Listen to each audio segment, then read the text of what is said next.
So good evening, good afternoon, good morning kung saan naman kayo ngayon. I would like to welcome you to another episode of Balik, Bayaning, Tatay.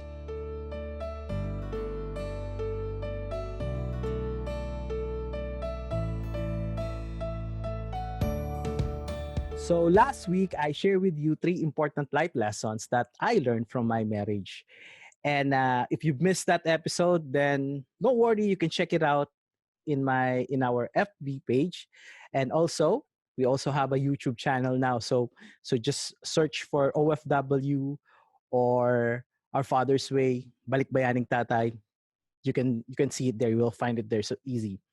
I've also mentioned that I will have a special guest in my next episode. So it means this episode. So I would like you to meet my very special guest tonight.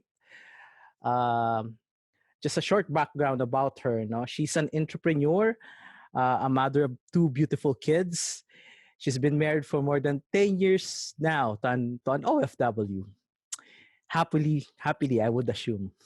And also, she manages several businesses, a water refilling station in Angeles City, and a number of apartments. So, friends, may I present to you the gorgeous Rochelle Galong Flores, my wife.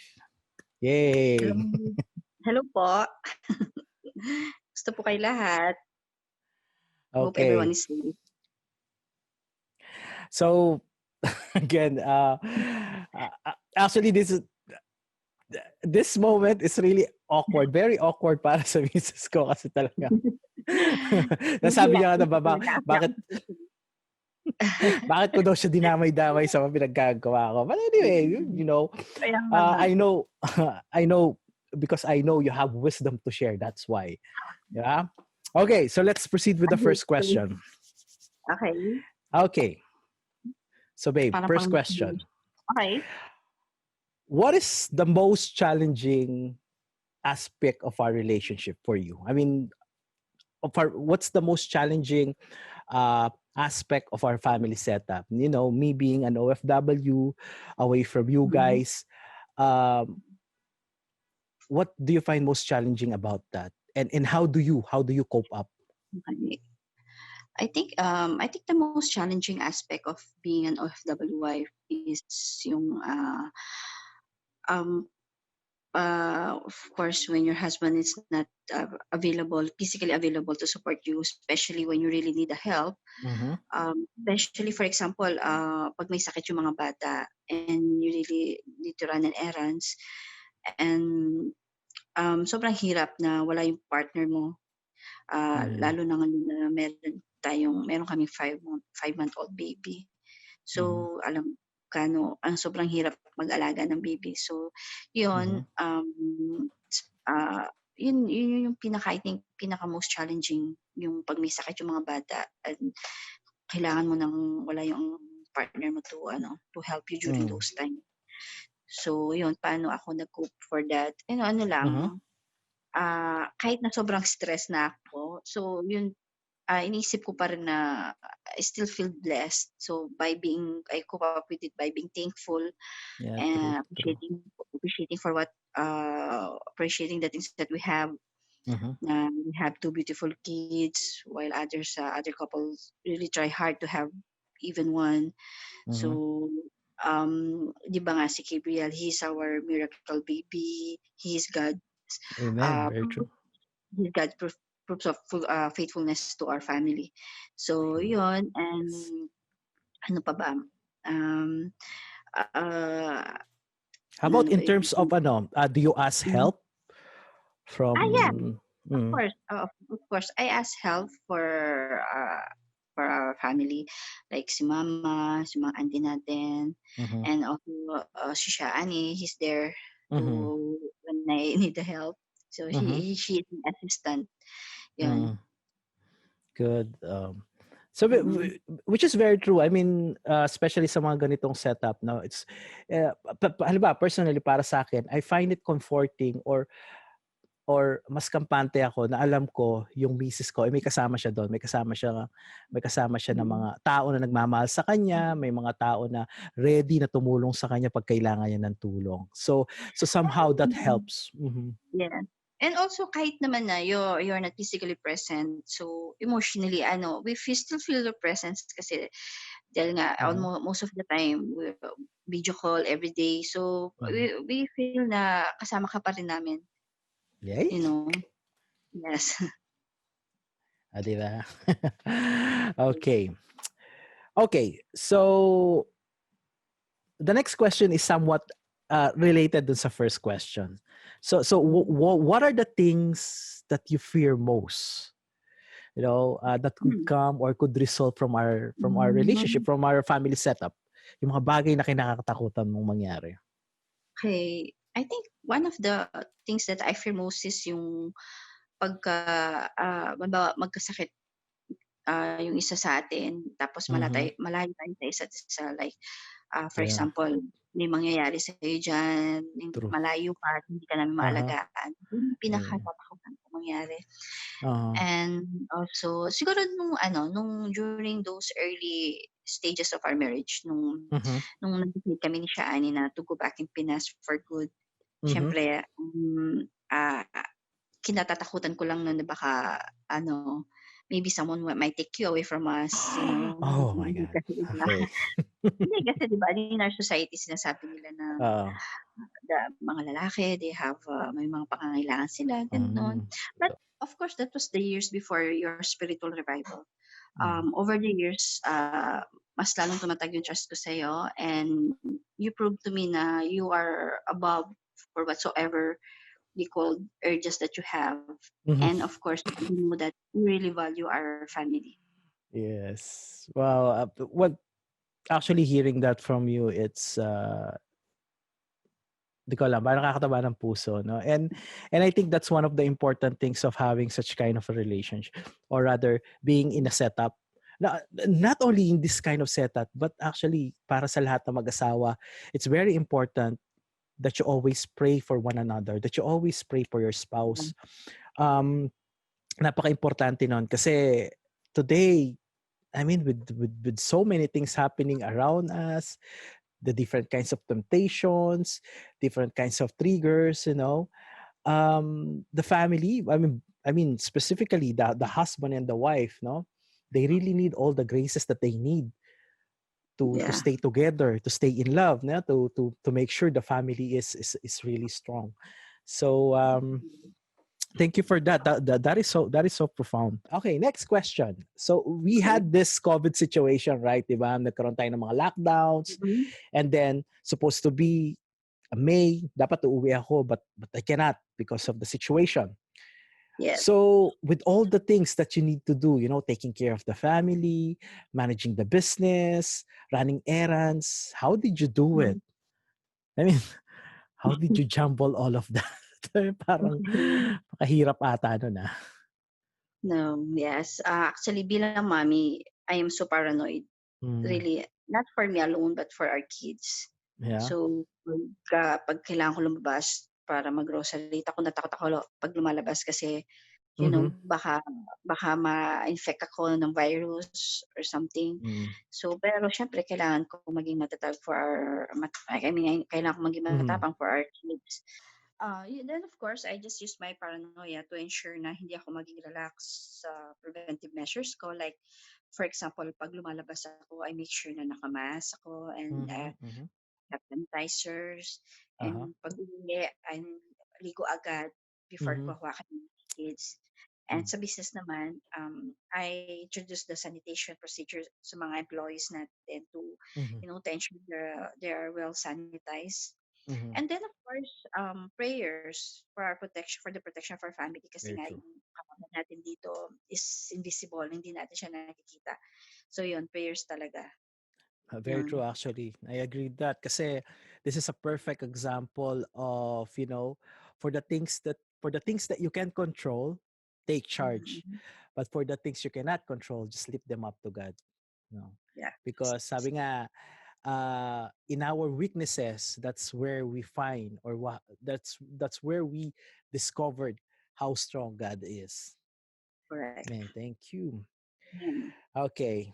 So for our next question, let's be a bit more personal now. Okay. Okay. Uh, personal. Not really that too personal, but I just want to know, what do you miss most when I'm home? I mean, ngayon malayo tayo. So what do you miss most about me or about me being there, yung kasama mo ko? Okay.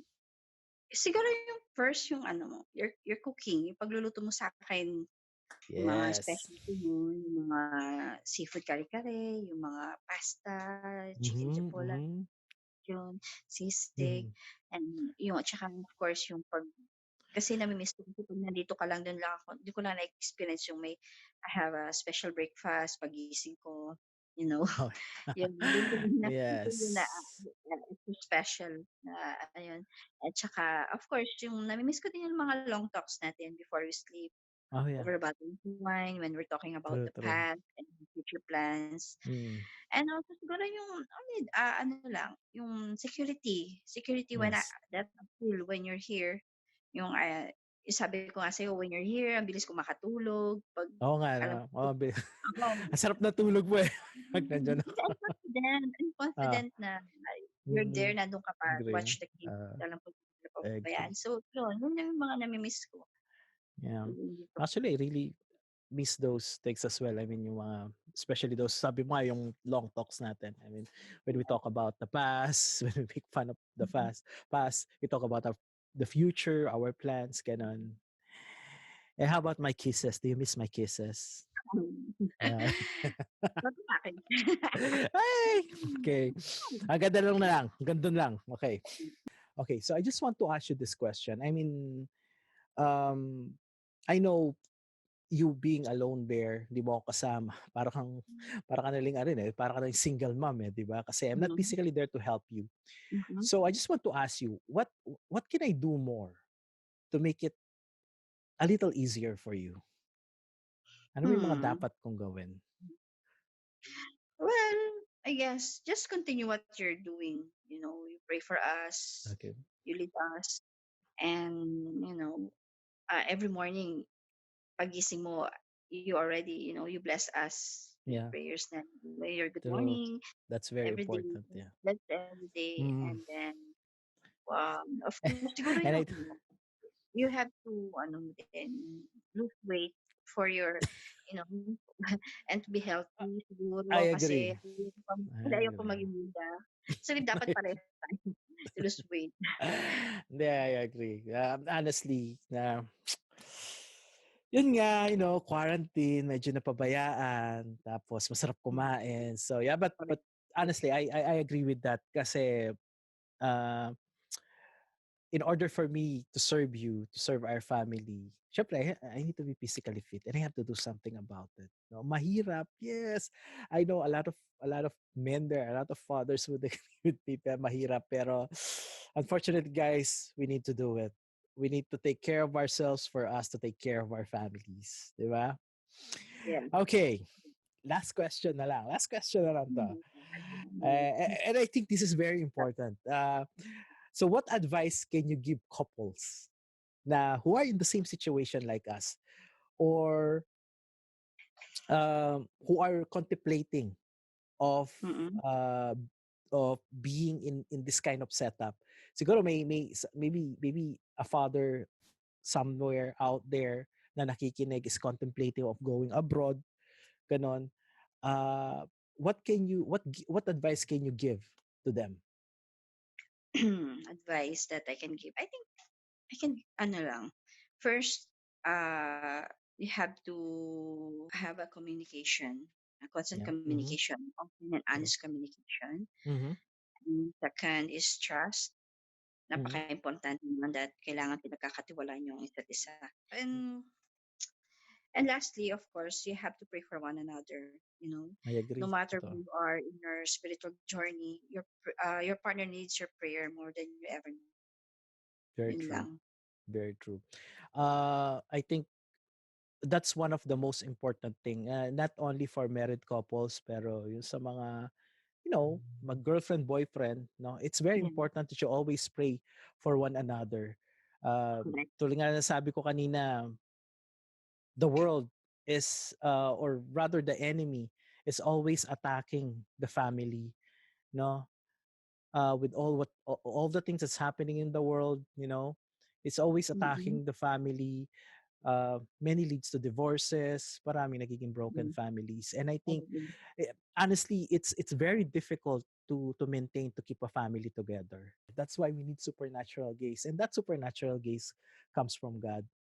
And siguro as an additional advice din na pwede ko ring ibigay is, on my part is, I think it's always important to think with the end in mind.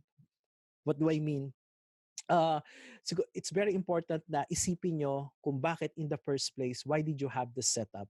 Bakit ko kailangan umalis ni Mister? Bakit kailangan niyang lumayo sa pamilya? Kasi personally in our case, medyo napahaba yung stay ko because I think I erred on the side of planning. Hindi ko inisip kaagad kung ano yung plano namin. I just kasi pareho pumunta kami dito, pareho kami single. And then after that, I didn't Mm. lead my wife into planning. So, kumbaga parang sige bahala na. I think for it's very important that husband and wife should always think of hanggang kailan ba, ano ba yung kailangan nating ma-achieve. So that should always remain focused. At hindi yung magiging unnecessary na kailangan maging mahaba yung paghihiwalay niyo. Correct. Okay. So babe, thank you very much. I really appreciate it. I know I put you in a very awkward situation. You really went out Mm. of your comfort zone. I really appreciate that. But honestly, the wisdom that you shared um, I is hope. amazing. Di ba? And I hope na mag-guest ka ulit sa mga susunod na episode. And of course, Oh on my a God. different topic. No? So, guys, thank you for joining me and my wife in this Thank episode you. of Balik Bayaning Tatay. And next week, I have another guest and a fellow tatay. No, he's a good friend, and we'll be discussing about something a bit, controversial. It's We're going to discuss about desire versus lust. So Oh, again, thank you very much for joining us, and remember, all all of us, we are called, and even dads away can be heroes today, and that is us. God bless you. Bye. thank you. Bye.